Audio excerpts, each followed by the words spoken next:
Barka ne. Barka ne. Ya gida al'amura. Lafiya ne. Suna na Tumbuɗi. A manyan yara ba a zato na sai gani. Kai tsaye nake zuwa kamar asara. Kullum hawa nake kamar farashi a Kano. To an ba da labarin ke ma an ce ba ki da fitowa ba. Ni ko mai ɗaki na tara su. Gaskiya ne fa ba a zato ai Tumbuɗi da mu haka ne. Ni kuma dai a gaskiya suna na Ramma. Yawwa Ramatu. Kuma ni aure na mutu amma na fito da 'ya'ya biyu. Ɗaya mace ɗaya namiji. Da yanzu ma mai sunan baba shine bai da lafiya na fito neman mai adaidaita sahu. Da zai kai min shi asibiti. Da namiji. Dan yanzu ma mai sunan baba shine ba shi da lafiya ni na fito nan in samu adaidaita. Wani asibiti ba asibitin wannan na ciyaman lokacin ba? Can dai. Na ciyaman? Nan dai asibitin can dai na kakkaran mu. Na nan ina asibiti. Ki goye ki tafi. Kai da koyi kai miki in goye. A ba za ka iya goyon mai sunan baba. Ba ke ka haife shi ba? Ni na haife shi. Dale da koyi in goye. Shi kenan bari ga mai sunan baba. Zai zo da kashi. Kai fuda ki ce ba za a iya goye ba? Sunan baba. A'a yo. Ka zo Yaro ka asibiti ko? dan uban yaro. Wannan malafi sabilillah. Dan ubanka. Tanki. Jiki ya samu sauki mai sunan baba. Na ga jiki ya warware ai. Ya jikin naka. Kakanki ne? Ai shine mai sunan baba. Yayi? Shine yaron na mai sunan baba. Ya ba zai goyi ba. Shine mai sunan baba, shine yaron na ai namijin. Ka muka ne. Wallahi yaro ne. Ikon Allah. Ai da ma yaro ne. To ni dan karasa. Ina? Ha ba. Ai tunda ka zaka goya shi, ka goya shi kawai. Da sunan baba. Asibiti za a kai ka?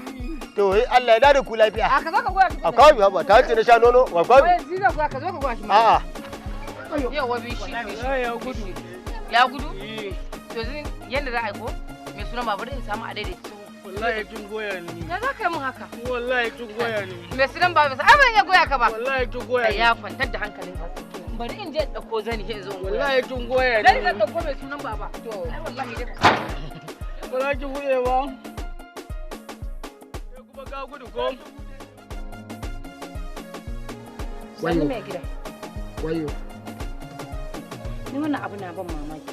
Daga mura shikenan kuma sai kwanciya. Wallahi. Wallahi haka lafiya. Kai Allah. Amma masu tsire ba su da mutunci. Tsire kuma? Ya? Tsire kuma mai gida? Tsire na ce? Ciwon ne. Allah dai ya sauya. Amin. Ina Saratu? Wallahi Saratu mai gida tunda na aiki ta ɗazin gidan sarki ta karɓo magani. Har yanzu yadda ka san wadda aka ɗaure? To. Ni ban san ina ta tsaya ba. Amma wallahi Saratu kyauta ba yanzu tun ɗazin aiki ta miki babanki ba shi lafiya da zai karɓo mun magani sai yanzu za ki dawo cikin gidan nan? Wallahi baya nan ne na tsaya jiransa. Gashi. Me yace? A bashi ya sha. Gobe ma sai a koma a karɓan mashi wani. To mai gida ka tashi ka sha. Eh. Tashi ka sha. Fura ce. Fara kuma mai gida. Yayi. Ba fara bane wannan ai magani ne. Amma dai ban taba ganin inda aka ce za a yi ciwo tsakanin da Allah mutum baya shan magani ba mai gida. A'a ai magani kuma. Ina son magani wallahi. Zan sha a yi shi ne. Amma dai ni ban taba ganin inda za a ce mutum ya rashin lafiya bai sha magani ba kai hakuri ko kaɗan ne mai gida. Wayo. Amin. Wa alaikum assalam. Wannan yaron. Na'am ka dawo? Wasa bane. Wannan yaron ne. Kai Allah. Jikin baban ne ya ƙara tashi. Jikin babanka ne ya tashi ga magani an kama ya sha magani ba zai sha magani ba. Yawwa. Yawwa. To abinci fa? Ya ban ci abinci ba. Baba baka ci abinci ba baka sha magani ba a haka mutum zai warke kana rashin lafiya irin wannan mama.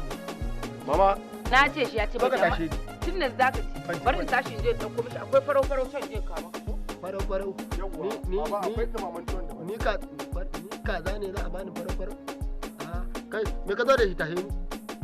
Ni da ka san ba zan iya daga ka ba ka zo ka daga ba. Babanka dan ni ba zan iya ba.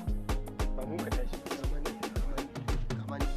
Mama dan gyara mai fili. Sannu baba. Yau. Mutum ka dai mutum Allah ya shi dan daga shi a sa mai fulai dan jini da Ya samu Kina ji? Kai masu auren da sun kawo? Awara kuma. Baba kai da baka ci abinci ba ina kai ina awara. Akwai shinkafa yan gwamnati a mata girki a lafiyayyen girki haɗin gusulo. A kawo masa baka masa ba shi za a ba. Kina ji? Wala ba baba. A'a. ka bari ya gama faɗa masa ko? A samu kaza gajejiya ta gidan gona. A soya ta tare min shanana a ɗora ta kan shinkafan nan. To sai a samu ruwa irin farin nan na gajejen roba. shi ma a kashi a layi mutum bai lafiya Allah da aka bai shi wallahi sai ta amma a ce bai da lafiya sai da ba shi dinkim yalo rama yanzu mai gida in tambaye ka yaushe rabon ka auna mana shinkafa ka mana gidan nan ka daɗe kuma yanzu fi sabilillah yara fa na tura gona suka tsinko zogalen nan na zo na kwaɗa maka shi da kuli na baka duk ba maka gwaninta ba ya baki da dabara mutum bai da lafiya ki dan wata dabara sai zogale ina za mu nemi kajin kiwo muke an ba kiwo muke ba yaran nan ya da alashin ba kai mai gida barin ga maka idan za ka warke ka tashi wallahi ka tashi gashin da muke tunani bai dauka ba ta haka in za ka warke ka tashi Allah ko a wallahi idan ka lanka ni ba zan ƙara jinyar ka ba garin gaman gaskiya Allah baka dauka ba bai dauka ka ci malfar ubanka baba ai adashi fa mutane da yawa ne kuma ni na wajen daukan karshe ne in kana so albarkar iyayenka ta shafe ka in ka samu kuɗi in ka je kasuwa dan bagalajen nan dan kuwa sani a wuri a shigo da shi kaji ya Allah ma albarka ya Allah ma albarka kai ba ke kika ce mun biya ka da shi ba Ni wata ne mai ya gaya mu haka. yanzu dai bai warke ko ba a karɓi gashi ba in za ka warke ka tashi ka warke yawa au baba ka warke kenan ka miƙe mama kin ga tashi to kun ga dai ubangiji Allah ya muku albarka kan ku biya halin Allah muku albarka bari in je muku dumama kuma ku san ku zo idan na ta sai sama ku karya